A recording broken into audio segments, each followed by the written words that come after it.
For years, the American public has been victimized by the so-called cinematic geniuses, telling us time and again to see inferior movies, leaving us bitter and lost with nowhere to turn. But no more! This travesty of justice cannot and will not continue, because we now have the Cinema Judge!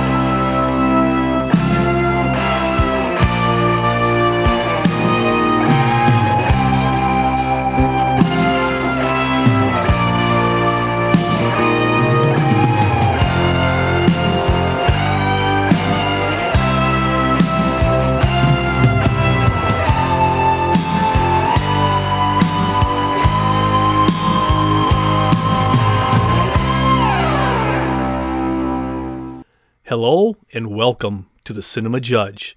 To all the regulars, thank you for showing up every episode. I truly appreciate it. I know you have busy lives, and you taking time out of your lives to listen to this show, I am in great gratitude that you'd spend your time listening to the show. Thank you. Now, for all you new people, thanks for showing up, and thanks for giving us a chance. If you like the show, tell a friend. I'd really appreciate it. Well, this is what we do if you're new to the show. I've been doing this show now as a cable access show for over 20 years in Bloomington, Minnesota. And if you want to watch the TV version of this, and you won't hear me rambling on that, it's just all it is interviews, on-set footage, and everything else that goes with this show. So if you want to watch this as a TV version, and it is on demand, you don't have to wait for it to air at a certain time. You just log in, there it is. You can watch several of the shows anytime you want. Obviously, there isn't over 20 years of footage or shows, no, but there's a few out there. So if you want to watch the show, you go to BLM, as in Bloomington, .mn/BTV-shows. And then when you get there, you just type in Cinema Judge, 2 words. And in a nutshell, both TV show and this podcast are the same thing in that we don't try to tell you to see a movie or not to see a movie. We don't sit here and criticize the actors, people involved in the movie. What we do, we love movies. We want to share movies. And that's what we're all about, because any movie is somebody's favorite movie. So what we do is we make one giant infomercial. We have the interviews, we have the scenes, we have the B-roll in a trailer. We put that into one giant infomercial. Like the TV show is usually about 27, 28 minutes. My job as the judge, I collect the evidence, and I present it to you, the jury. And you do with it what you choose. All I do is say, here's the evidence. I try to put it together in the most unbiased way possible. They try to sell it to you. And do you want to see it or not? Great. I'll tell you if I love a movie, but I'm not going to sit here and rip people, because until you make a movie, prove to me that you could do better. It's very easy to sit here and rip a movie. Whatever you're going to do, do better. If you could do better, prove it. Write something, produce something, direct something. Until you do, I don't want to hear from you. That's how I see it. So that's what we do here on both the show and here. Here's the evidence. You make up your own mind. In Approaching the Bench today, we have the movie Soul. It's on Disney Plus, and it stars Jamie Foxx, Tina Fey, QuestLove, and Angela Bassett. And that's just some of them. This movie is loaded with great actors. And coming up next, we're going to play the trailer for Soul. Music is all I think about. From the moment I wake up in the morning to the moment I fall asleep at night. I was born to play. It's my reason for living.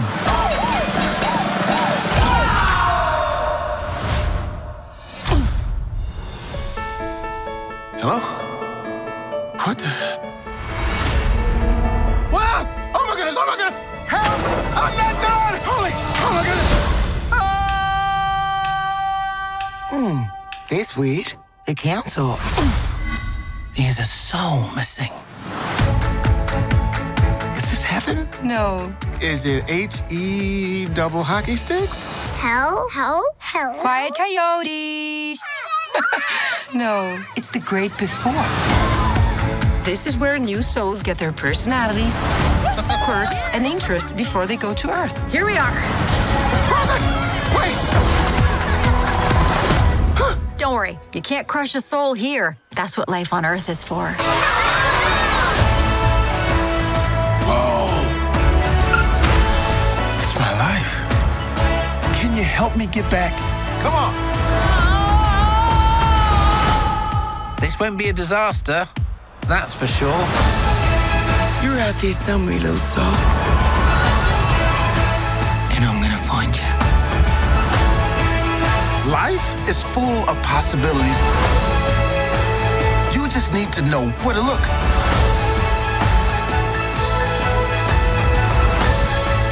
Don't miss out on the joys of life. Like pizza. I can't smell. We can't taste either? All that stuff is in your body. No smell, no taste. Or touch. See? Okay, I get it. Disney and Pixar's Soul. Get ready. Your life is about to start. Coming up next, we have a featurette. And in this featurette, we have Jamie Foxx. And he's talking about the movie and his character. So what's going to happen here is he's going to be talking, but then at the same time, they're going to be intersplicing scenes and parts of the movie from what he's saying. So anyway, here is Jamie Foxx talking about Soul. In Disney Pixar's Soul, I played Joe Gardner. Teacher, musician, mentor. He's complex. First off, he's an expert pianist with an excellent sense of style and a lovely neighborhood to call home. Yes! Woohoo! I did it! I got the gig! Unfortunately, things get a little complicated. What the? Is this heaven? No. Is it H-E double hockey sticks? Hell? Quiet coyote. No, it's the great before. I'm not supposed to be here. Can you help me get back? Now, he needs to convince a new soul named 22 that life on Earth is worth living. Okay, look, I'm sure your life was amazing, but Earth sounds dumb. I'm comfortable up here. I have my routine. I float in mist. I do my Sudoku puzzles. It may take a while. Now, coming up next, we have another featurette. Now, in this featurette, the stars are talking about the neighborhood that Joe lives in. So within this featurette, you're going to hear Tina Fey, Angela Bassett, and Jamie Foxx, just to name a few. And again, they're talking about how this movie really brings in a community, an area where he lives and how everybody is together. So here is another featurette talking about the community Joe lives in. This movie, Soul, celebrates the idea of community and the people that are around us. It shines a beautiful artistic light on what a neighborhood and love for your neighbor should be. Joe's neighborhood formed him in the way a lot of city kids grow up, where it's not just your immediate family that kind of raise you. You're brought up by everybody that you come in contact with in your neighborhood. Joe's still stopping by his mother's tailoring shop, and all the women that work there are like aunties and surrogate mothers to him. You look marvelous. It fits perfect. There's the barber shop and all the locals who are there week to week to week. You can go into that barbershop and you can talk about anything from love, laughter, anger, politics, and feel comfortable. Then it's a good old-fashioned neighborhood where everybody knows your name. What I love about what Soul does as a movie, and as far as the way that they present a neighborhood, is you just have a diverse array of different people. People make the community. A community is important. One of the things that Soul does so well is celebrate how important it is to just be a good member of your community, and how some of the best work you will ever do in your life has to do with making the people around you's lives better. Because when you share the load of living, it makes it easier. We really need to celebrate that. Being able to celebrate community, being able to celebrate love. This looks for the good. We're showing you the good of life. We're showing you Joe's smile. We're showing you Joe's energy, and he just wants to pass it on. Coming up next, we have another featurette. And this featurette talks about the music. And unfortunately, on this podcast, you can't see what the TV version provides. In the TV version, they had this interview where they're talking about the guy who's playing piano and in the animated part, and they put them side by side, how they match up the fingers. So if you ever do want to watch this featurette or others like it, check out my TV version of this. So anyway, that's what's really cool about this, is how much passion they had about making the music and how this music is different from so many other Pixar Disney films. And just on a personal side, selfish note here on this part, the director of this film, Pete Docter, is from my hometown. So there's always that little piece of joy that, hey, somebody in my town made it big. So here's a featurette on the music of soul. Music is my reason for living. Most of the films at Pixar, we've embraced the classic Hollywood large orchestral scores. On this film, there was something about the story and the feeling of this place that demanded something else. The jazz itself is almost like another character in the film. The music is just amazing, and they have Baptiste at the helm, a great jazz musician. Jean-Baptiste did a phenomenal job writing all the jazz music that you hear in the film, and the animators animated to his finger movements. This music requires a certain physicality. It's like he's singing. I did it! I got the gig! What the? In contrast to the New York jazz, we wanted the music in the soul world to feel very ethereal, and bringing on Trent Reznor and Atticus Ross was so exciting. We're in this new world that no one's ever seen before. We had to think about what these otherworldly planes are going to sound like, what kind of instruments and what role music's going to play, and what those planes are going to feel like. Don't worry, you can't crush a soul here. That's what life on Earth is for. Between Trent and Atticus and Jean-Baptiste, we got to explore a lot in this film and really take people to places that are beyond, out of this world, literally. Life is full of possibilities. You just need to know where to look. The ability to amplify the way someone experiences something emotionally is really why we do this. Don't miss out on the joys of life. Music has the ability to become transcendent because of the power and the resilience of the human soul. Get ready. Your life is about to start. Coming up next, we have Jamie Foxx, who plays Joe, talking about the story. Now, before we get into this interview, let's just look at his career. Just look at what Jamie Foxx has done. The 2004 Academy Award-winning Ray. I mean, seriously, what a performance. And then to current 2020's Project Power, which is on Netflix, 2019, Just Mercy, 2018, Robin Hood, 2017, Baby Driver, 2014, The Amazing Spider-Man 2, 2013, White House Down, and of course, the legendary 2012 Django Unchained. He can do it all. He could be a comic, he could be drama, he could be action guy. Whatever you want Jamie Foxx to do, he can do. And that's not very easily done. He is so diverse in what he could do. And he could sing. He's a very well-known musician. So here is Jamie Foxx talking about the story of Soul. How would I describe the story of Soul? The story of Soul is a animated journey of Joe Gardner, who is a ex-jazz musician who is turned to a high school music teacher whose dream is still burning, his passion is still burning, that one day he'll have that opportunity to become an incredible jazz musician. When he gets that opportunity, things go a little awry.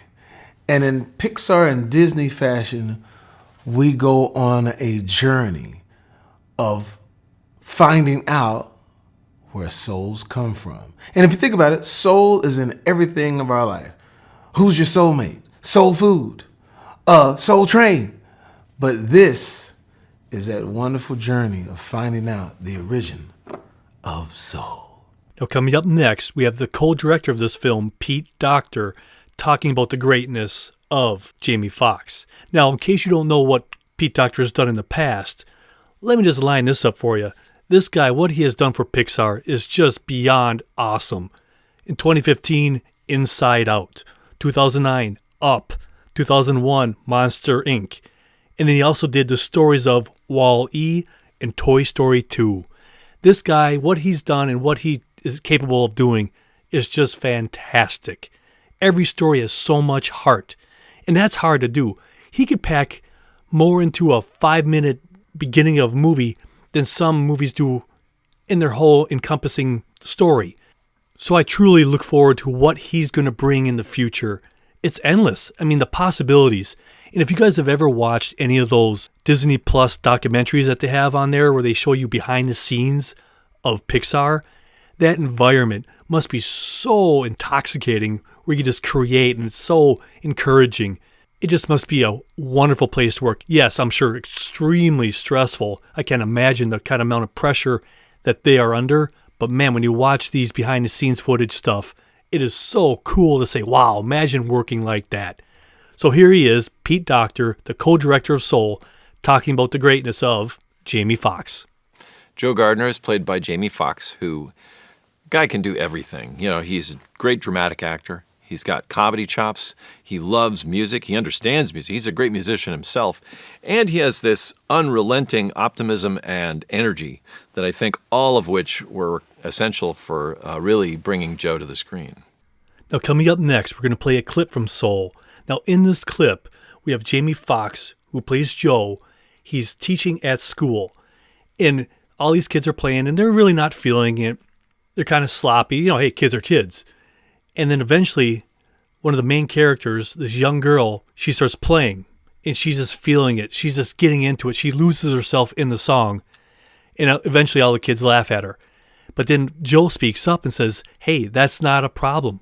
That's a good thing. Getting lost in something you do, something you love, that doesn't happen all the time. So if you could find that, how lucky can you be? So he tells a story about when he was a kid going to a jazz bar with his dad. And at first he didn't want to be there, but then he saw what this jazz musician was doing and how it moved him, and now how much he wants to be a jazz musician. So in this scene, that's what's going on here. They're in a classroom, a girl starts really kicking it out, playing a great job, and it moves him. So here's a scene from Soul. 1, 2, 3, 4, stay on the beat. 2, 3, 4. That's in sharp horns. 2, 3, I see you, Caleb. Cut it, go for it.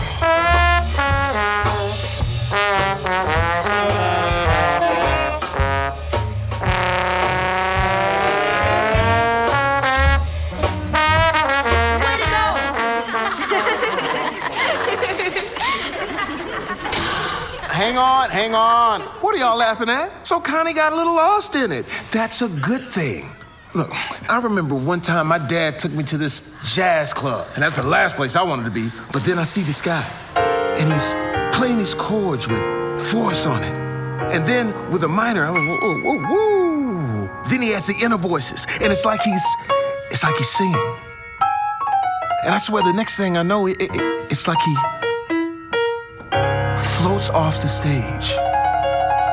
That guy was lost in the music. He was in it, and he took the rest of us with him. That's when I knew I was born to play. Coming up next, we have QuestLove talking about his character, Curly. So my character is Curly, and I was a former student of Joe Gardner, my elementary school teacher.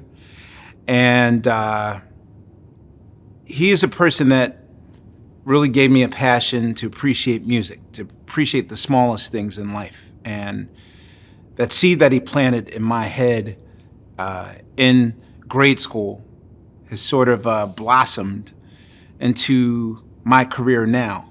And I guess my role is to sort of pay it forward and offer him a chance to also discover his passion.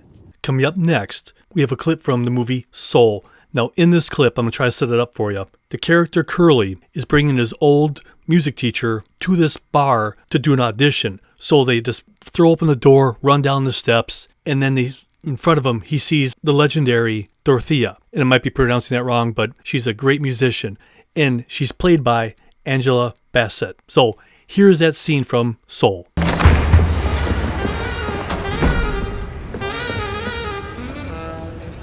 There he is. Hey, Curly. Leon skipping town really put us in a bind, man. Yeah, I'll bet. Glad you made it. My boy Bishop said he sat in with you on a set last year in Brooklyn. Said you were great. Well, you don't have a bar coffee shop.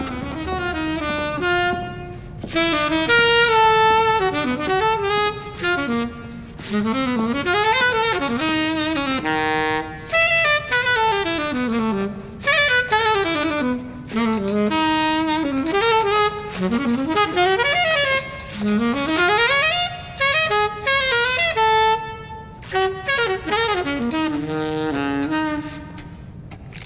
Dorothea, this is the cat I was telling you about.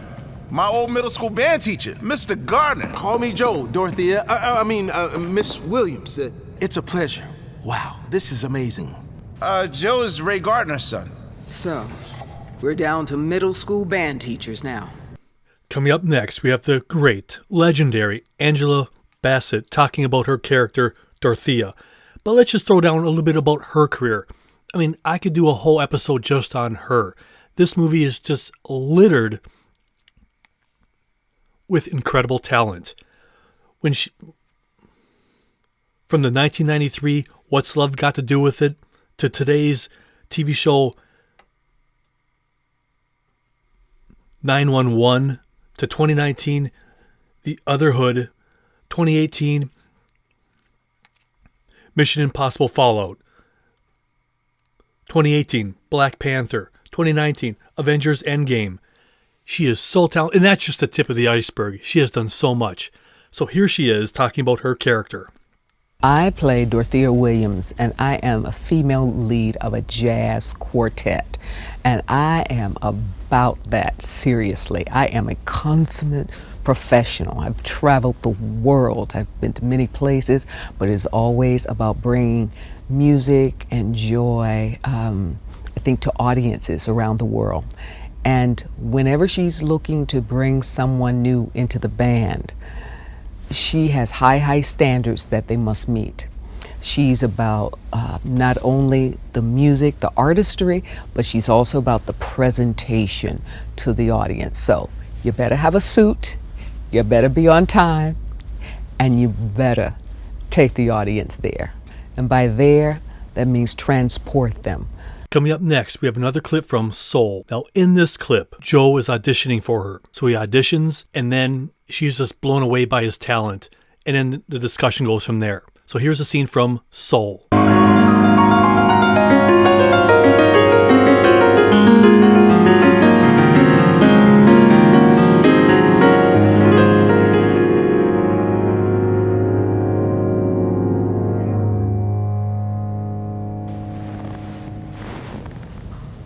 Sorry, I zoned out a little back there.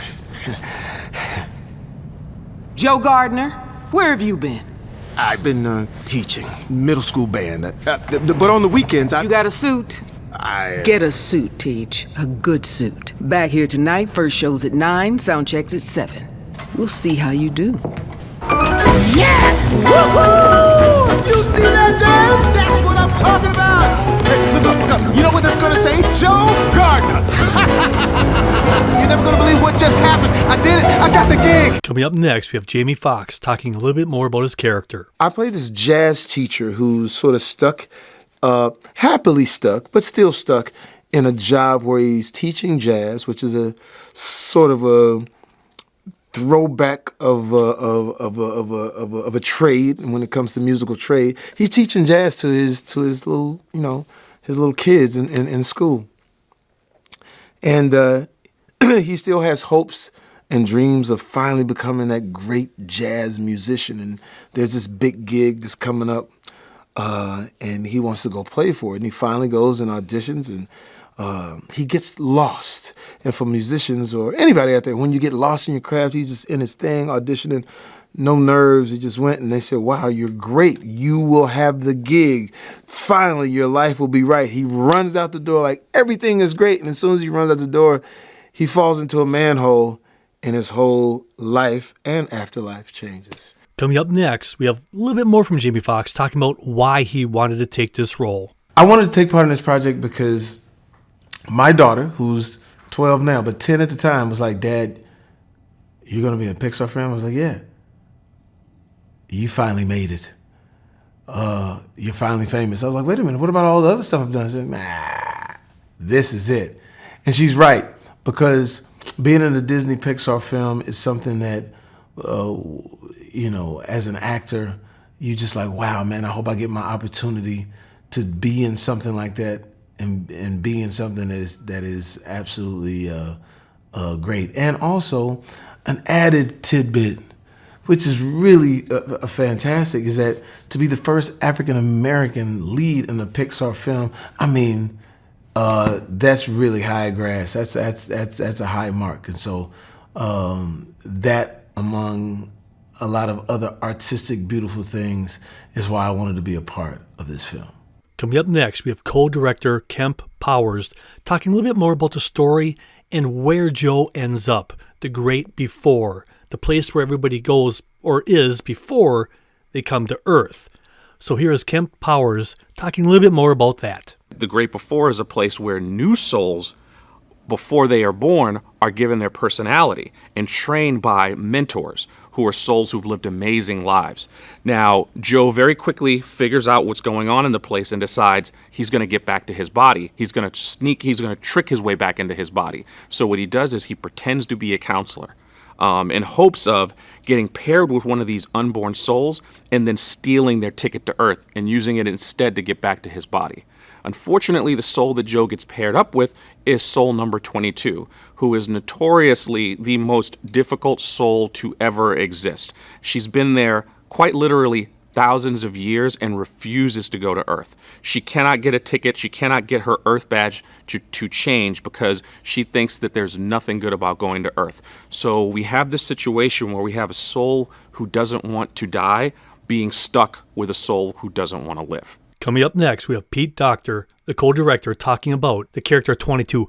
The character 22 is just a fantastic character. So if you have a chance to see this movie, 22 is just wonderful. And 22 is played by Tina Fey. So here is Pete Docter talking about 22. So initially, I think that character's name was 107,337,217,322. We called her 22 for short. But then in the end, we decided it's actually funnier if she is just 22. That's how long she's been up there. And she still wants nothing to do with Earth because she can look down. You know, we thought of her a little bit. 22 is kind of like a teenager who thinks they know everything. In 22's case, she can make a pretty compelling argument that she does because she's been looking down on Earth and taking notes for a long, long, long time. And to her, it looks like a lot of suffering and disappointment, and why get mixed up in that? So she ends up just being kind of a thorn in the side of the counselors who are up there, who are wanting her to go be born like everybody else. Coming up next, we have Jamie Foxx talking about the character 22. 22 is I would say, lack of a better word, not cynical, but it's like, you know, doesn't really see the reason to enjoy this Earth thing. And so she's a person that needs to be convinced. You know, she's been, you know, for lack of a better word, stuck in this delightful limbo for a while and just, you know, hasn't met the right person to tell her the right things to make her understand how life on Earth could be. And so she's a tough cookie, played by Tina Fey wonderfully. Coming up next, we have Tina Fey, who plays 22, talking about her character. Now, we could go on and on again about Tina Fey. What hasn't she done? She's a writer, great actress, you name it, she does it. From SNL, we all know her from SNL. In Mean Girls, when she wrote that. Unbreakable Kimmy Schmidt, the creator of the current show, Mr. Mayor. The TV show 30 Rock. The 2019 film, Wine Country. 2016 film, Whiskey Tango Foxtrot. 2015, Sisters. Again, I could go on and on about Tina Fey. What a talent. Here she is, talking about her character. I play a character named 22 who is a soul that's never been born because even though the people in the great before have been trying to convince her, she's had a lot of mentors trying to convince her that life is great and she should go live on Earth. She is very suspect of it. She thinks it sounds scary, painful, difficult, depressing, smelly. She just doesn't want any part of it. And she is Joe's chance. If he can kind of convince her to go back, then maybe he'll get a chance to go back also. Coming up next, we have Jamie Foxx talking about Tina Fey. You got the talented Tina Fey who's just, you know, I mean, come on. That her mind and the way she works is amazing. And plus, she's a writer as well. You know, she started out as a writer and you know, being on Saturday Night Live. So just to be able to sort of go back and forth, even when we weren't in the same room with each other. We was only in the same room a couple of times, but just being in her presence, man, made everything, you know, elevated. Coming up next, we have Tina Fey talking about Jamie Foxx playing Joe. Jamie Foxx plays Joe Gardner, and he's incredible in the movie because, one, he's a really great actor, but also because he is a musician himself.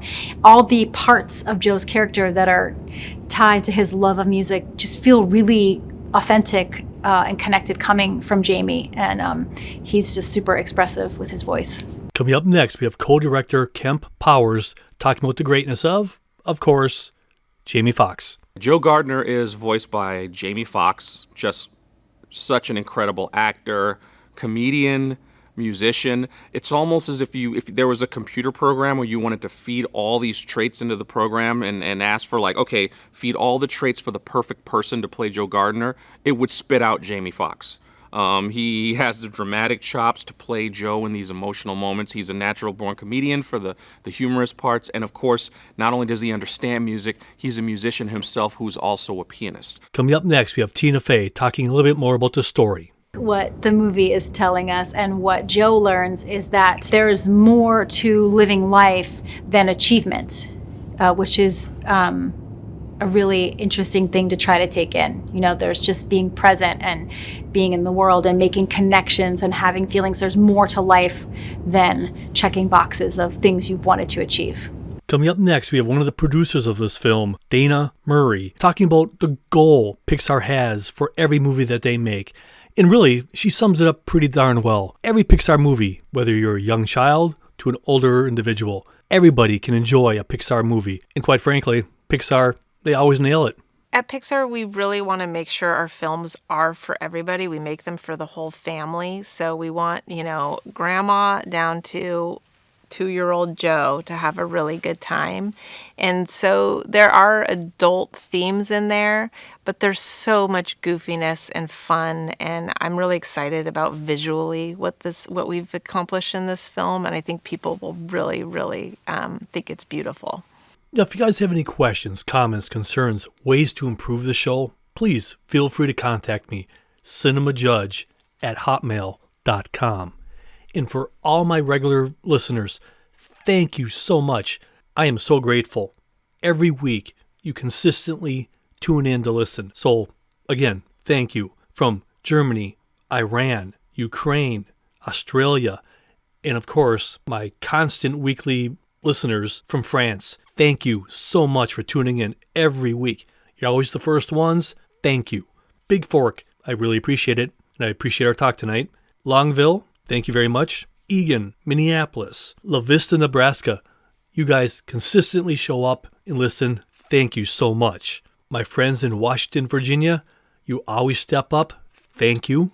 Chicago, Illinois, thank you very much. Madison, Wisconsin, Cottage Grove, and I'm going to probably say this wrong, Teos, New Mexico. And for this week's special shout out, and I'm going to say your names wrong, so I really apologize, but you two young women at Holiday Gas Station who took time out of your night to let me ramble about my show and actually listen to it while I sat there and rambled, thank you. That was fantastic. So, again, I apologize for mispronouncing your names. Anthonia Wren and Vativia Kincaid, thank you. Every one of you, thank you so much for taking time out of your busy, busy lives. And that's what I want here. I want us to have a place where we could escape all this stuff going on in the world. So until next time, be well, be good, and I'm gone. I'm Jeff. Thanks for listening to The Cinema Judge.